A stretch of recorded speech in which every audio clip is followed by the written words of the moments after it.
এটা নাম ৰঘুপতি। ৰামচন্দ্ৰৰ জন্ম হৈছিল লংকাৰ ৰাৱণ বিনাশ কৰিবলৈ। লংকাৰ ৰাৱণ বিনাশ হ'ল সঁচা, কিন্তু তাৰ পিছত জন্ম হ'ল হেজাৰ হেজাৰ ৰাৱণ।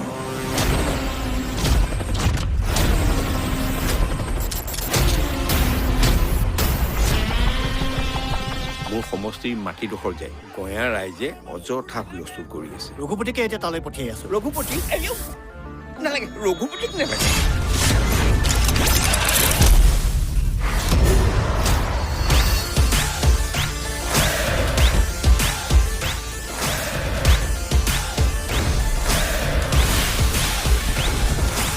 ৰঘু চৰি আপুনি ইয়াত কিয়? ইয়াত কিয়? আবে ঘৰত কাৰেণ্ট নাছিল, বৰ হৈ আছিল, সেইকাৰণে ইয়াত চুইচাইড কৰিবলৈ আহিল। বৰ ভয় লাগে পাই। দিওঁতে থওঁতে দাই লাগে বুলি। তাতে গৃহিণী নথকা ঘৰ যে আমাৰ এনেকুৱাই আৰু। শান্তিত আছা? কি ক'লে? তেখেত শান্তিত থকাৰ কামনা কৰিছিল। I want to be a teacher. সৰু ল'ৰা ছোৱালীক পঢ়াই মই বৰ ভাল পাওঁ। কি তুমি গাঁৱত গৈ চাকৰি কৰিবা? মাষ্টৰনী বাইদেউ। পুলিচে কৈছে তাইৰ মৃত্যু হৈছে বুলি, কিন্তু মোৰ অন্তৰে কৈছে তৰা এতিয়াও জীয়াই আছে। এইটো ছুইচাইড নহয়, মাৰ্ডাৰ।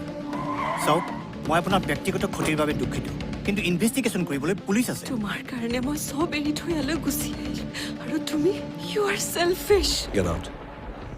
Raghu, get out!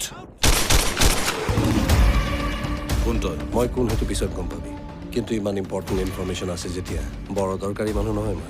কিনি পেলাৰ তোমাক। আবে ইয়াত বহুত পাৱাৰফুল মানুহ ইনভলভ হৈ আছে। সিহঁত ধুমুহা হয় বে, ধুমুহা।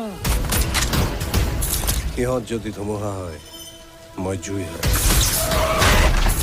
আৰু জুইত যিমানেই বতাহ লাগে সিমানেই ডাঙৰকৈ জ্বলে।